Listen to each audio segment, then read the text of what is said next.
Avant tout ça, j'étais juste un mec normal. Chérie, t'aurais pas vu le tournevis? Ça fait un quart d'heure que je le cherche. Une âme perdue en quête de réponse. C'est pas vrai, mais où est-ce qu'ils ont mis la télécommande encore? Mais un jour, Non! j'ai décidé que les choses devaient changer. Une place pour chaque chose et chaque chose a sa place.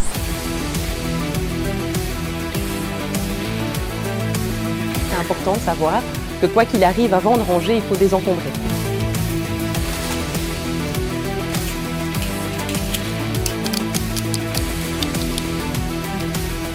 Une fois que ça c'est fait, vous allez pouvoir définir quelle zone vous voulez ranger.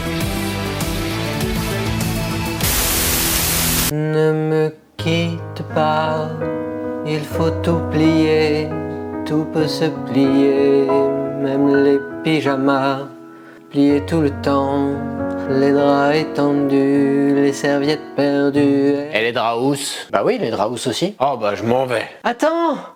Ne me... Mais t'as vu les commentaires? Les gens croient que chez moi c'est tout le temps rangé.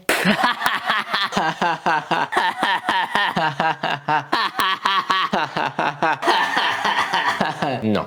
On peut même dire que c'est souvent le bordel chez moi, mais c'est pas un problème, et je vais vous dire pourquoi. D'abord parce qu'on fait en sorte que l'ensemble des choses qu'on possède ne dépasse pas la capacité de nos placards, et donc on sait que tout peut être rangé.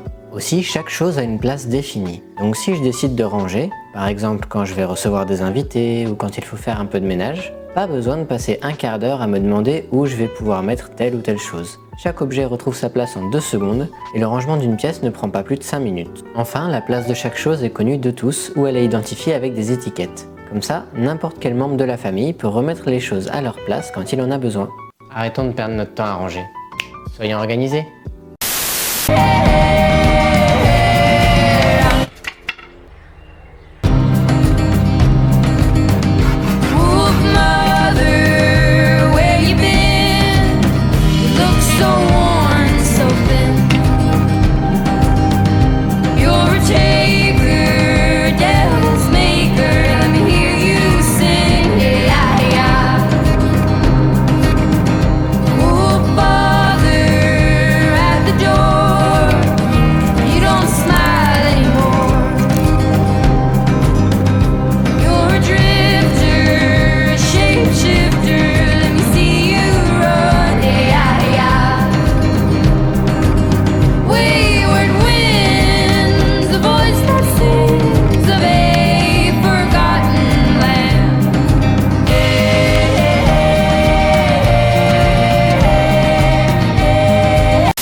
Tout le monde croit que les étagères hautes, c'est la meilleure solution pour stocker plein d'affaires dans un garage sans encombrer le passage. Mais il faut pas mettre des étagères de partout, parce qu'on peut ranger des objets près du plafond sans avoir besoin d'un escabeau.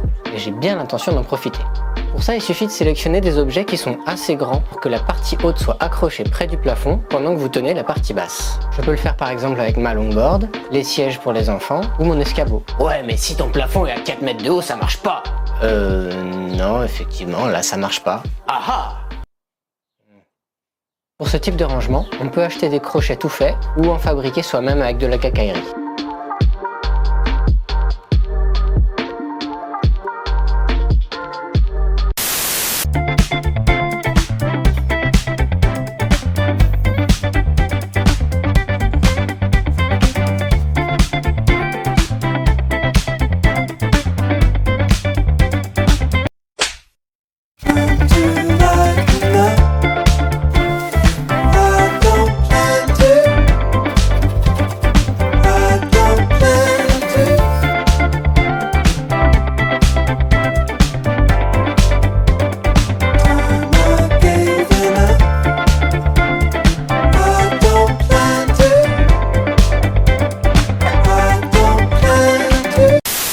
Dans mon garage, il y a 3 petits espaces que la plupart des gens ignorent, mais que j'ai décidé d'utiliser pour des rangements. Le premier, c'est ce petit coin de 6 cm d'épaisseur entre le mur et le mécanisme d'ouverture de la porte du garage. J'ai décidé d'y visser une petite barre sur laquelle je peux suspendre mes tendeurs. Ils sont maintenant très accessibles pour fixer des charges sur mon vélo avant de partir. Deuxième rangement sous-estimé, la porte. Celle qui donne sur mon jardin est en métal, donc j'en ai profité pour installer des aimants. Le troisième, c'est un espace que presque personne n'utilise, celui au-dessus de la porte. Alors au-dessus de la porte qui mène à ma cuisine, il y avait déjà la grande étagère. Mais il n'y avait rien au-dessus de la porte qui mène à mon jardin. J'ai vissé 2 crochets. J'ai pu y installer un rouleau de géotextile et le carton du sapin de Noël. Mais comment on peut plier un drap à 2 alors qu'on est tout seul et que même le chat refuse de vous aider? Réponse: en faisant équipe avec la gravité terrestre. T'es sûr pour le texte là? Ouais, enchaîne. À la place d'avoir une personne à gauche et une à droite, je me mets en haut et la gravité va en bas. Même sans que je lui dise, elle fait les mêmes gestes que moi. Et voilà le travail. Merci la Terre. Il paraît que des navigateurs français ont utilisé ce système pour fixer le mobilier sur leurs voiliers au 19e siècle. Alors quand les Américains l'ont découvert, c'est normal qu'ils aient appelé ça des French kits. Environ un siècle plus tard, des Français ont vu ça chez les Américains et sont revenus en disant « Waouh, on a trouvé un truc super, ça s'appelle des taquets français !» Sérieusement les gars, mais comment vous appeliez ça avant?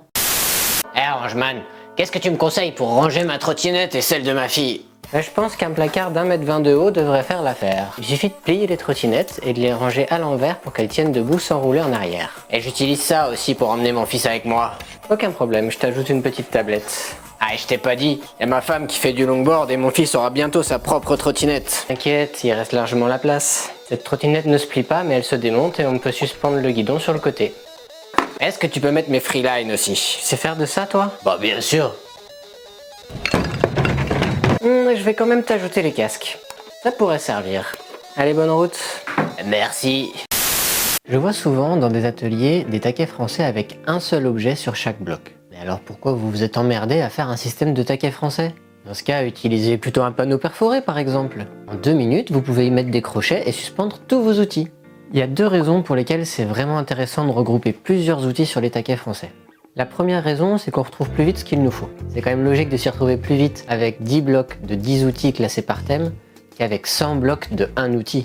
La seconde raison, c'est que quand on se déplace, on a un seul bloc à prendre au lieu de 10. Par exemple, quand je vais percer des trous dans les murs de la chambre du petit. Ah, toi aussi tu fais ça pour te détendre? Non, pour fixer des meubles. Bref, quand je fais ça, je suis content d'avoir sous la main la perceuse, la batterie et les mèches. Ok, s'ils étaient sur 3 blocs séparés, ça me donnerait plus de souplesse dans mon organisation. Mais on perd 90% de l'intérêt du truc quand même. Vous m'avez grillé. Je voulais vous montrer un plan où je roule en trottinette avec mon fils de 5 ans à l'avant sur ce petit support. Mais le jour du tournage, mon fils était à l'école. Alors j'ai mis de l'adhésif double face, j'ai collé ses chaussures, j'ai glissé des rouleaux de papier toilette pour maintenir le pantalon aligné, j'ai baissé le guidon au maximum pour tenir le pantalon à la bonne hauteur, et presque personne n'a remarqué car j'ai coupé la vidéo juste avant que... Every word that you say sounds just like him. And it goes like this. We'll get in your car and you'll need to kiss me. We'll talk for hours and lie on the backseat. Est-ce que vous êtes du genre à garder des vieux cartons pour emballer des affaires et des bacs de glace pour ranger des jeux de construction? Alors souvenez-vous que les chances que ces objets vous servent un jour dépendent de combien vous en avez. Et là je vais prendre pour exemple les vieilles brosses à dents. Elles peuvent encore servir à nettoyer plein de choses. Pour enlever le calcaire à la base des robinets, nettoyer des petits bijoux, ou même une chaîne à vélo encrassée. Alors oui, je garde une vieille brosse à dents parce que je suis sûr que j'aurai l'occasion de m'en servir. Mais en avoir 10, à quoi ça sert? Ça sert à rien. Merci. La dernière fois que j'ai accepté de recevoir des goodies, je l'ai regretté. J'ai dit oui parce que c'était une surprise et j'adore les surprises. Mais se laisser offrir des choses, c'est un acte de consommation comme un autre. Même si on n'a pas payé, c'est autant de ressources consommées pour des objets qui risquent de nous encombrer. Mais voyons voir ce que ma curiosité m'a apporté. J'ai reçu un mug, un tote bag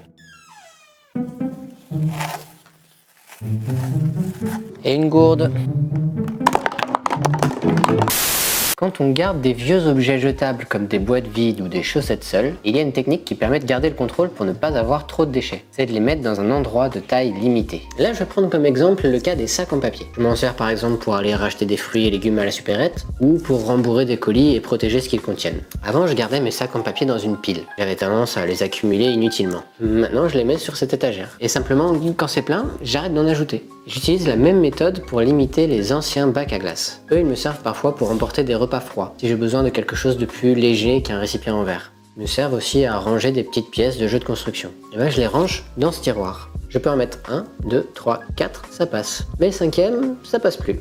Alors j'en garde 4. En fait, avoir cette taille limitée, C'est un très bon moyen pour diminuer la charge mentale. On définit une fois pour toutes l'espace qu'on attribue pour garder toutes ces choses. Et après ça, plus besoin de réfléchir, de se dire est-ce que je vais m'en servir, est-ce que j'ai la place pour ça. Simplement, s'il reste une place, je le garde, sinon je m'en débarrasse. Autant supprimer tous les rangements dans les portes de frigo. Vous les trouvez utiles? Alors pourquoi pas faire pareil avec les portes de placard? Les rouleaux de scotch me gênent pour accéder aux outils, mais pas s'ils s'écartent quand j'ouvre la porte. Il me manquait un miroir près de mon placard, j'en ai collé un sur la porte. Mon fils n'est pas assez grand pour atteindre le robinet, mais il lui suffit de prendre le marchepied suspendu derrière la porte. Vous cherchez la poubelle de ma cuisine? Elle est derrière la porte. Je manque de place pour ranger les casques dans le placard, mais ils tiennent sur la porte. Mes couvercles de casserole étaient en vrac dans le tiroir, alors je les place contre la porte. Non, pour un tiroir on appelle ça une façade. Ouais, porte, façade, elles sont pratiques, profitez-en.